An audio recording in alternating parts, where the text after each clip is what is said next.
Okay, so let me ask the audience to make sure that you guys understand what Chloe is talking about. So based on this slide, right, which bank is the most profitable? When I say 1, 2, 3, please shout the answer, okay? Which bank is the most profitable based on net interest margin? 1, 2, 3. Did someone, sorry, can we do that one more time? You're not awake yet, right? Okay, just see out the answer. 1, 2, 3. Or it's USB, okay? There's some big fans of Wells Fargo, but USB is actually 3.01. So they make a huge, a bigger net interest margin. And USB, interesting, is a dark horse, right? We have not really noted this company initially. It's always about Bank of America, Wells Fargo, Citibank is always, we always put it inside the slide to have a good comparison of a bank that's not doing so well. Okay, so USB, that's quite interesting. How about this year? Let's take a look at this year. 2018, I fetch out the net interest margin from the annual report. Okay, so we can take a look at Wells Fargo first. So all we need to do is just control find and then just search for this term net interest margin and they just give it outright to you. So back in 2018, the net interest margin is 2.91%, which right. is actually getting bigger. And this is for USD. For USD, they also maintain it pretty well, actually above 3% as well. Right, right. Mary, just curious, is USB a consumer bank in the US? Like, because it is not something that's very familiar to us guys. Have you ever heard of this bank, USB? Yes. Probably as an investor, right? But as a consumer, maybe not so much. Is this a brand that is like familiar in the US for USB? Yes, but I think for whatever interesting reasons, maybe because Wells Fargo has been in the news more, it's not as well known as Wells Fargo. I mean, I think Wells Fargo has really positioned themselves very well because their profit, they're creating more ways for you to make profit with them, like your home loans, you know. But the challenge is that people's memories fade. USB is not as well known, let me put it that way, in my mind anyway, as Wells Fargo. It's probably more for an investor rather than a retail, person going to the bank, using the bank. But in my opinion, it's good news because like sometimes when companies are too well known, that's where the stock prices are very overinflated. Since there's a lot of eyeballs, a lot of interest in it, people buy a lot of the stocks and it goes up. So like more like less commonly known stocks, less commonly known brands, sometimes they are the best investments. Don't you think so?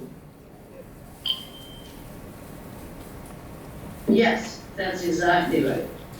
Okay, let's take a look at the second indicator. The first one is net interest margin, and let's take a look at the second one.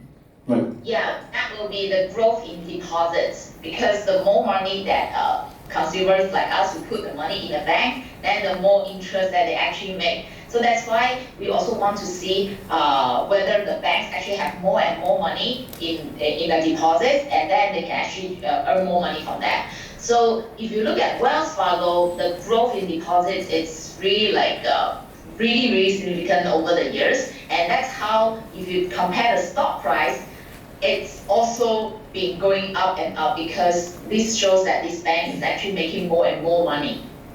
Well, this is interesting, right? Because like when we invest into other companies, like let's say Apple or let's say even Nike or McDonald's, they sell products. So based on the amount of sales, the number of sales they make that year, you can actually forecast the revenue in that sense. But for banks, right, it's slightly a bit different because banks, how they make money is by lending money. So the more money they have, the more money they can lend.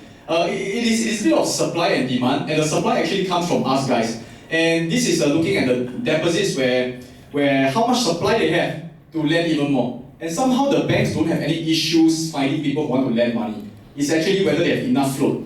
So we can see Wells Fargo is quite a strong bank. Okay. And where do we find this information, Chloe? You can also find that in the annual report. So I did the one back in 2018. You just search for this term called deposits, And the red one is 2018, and the gray part is 2017. So you can see that there's a slight drop Right. in deposits. As well, and this is same for USB as well. If you look at the next slide. Oh, would that be a concern if there's a slight drop in deposits? So this is from year on year, correct? It's been increasing. Then, oh wait a minute. For USB, is there a drop? Oh, There. USB is really a slight drop. Yeah. Right. Oh, drop by about probably 1 million. Okay. So is that going to be a concern?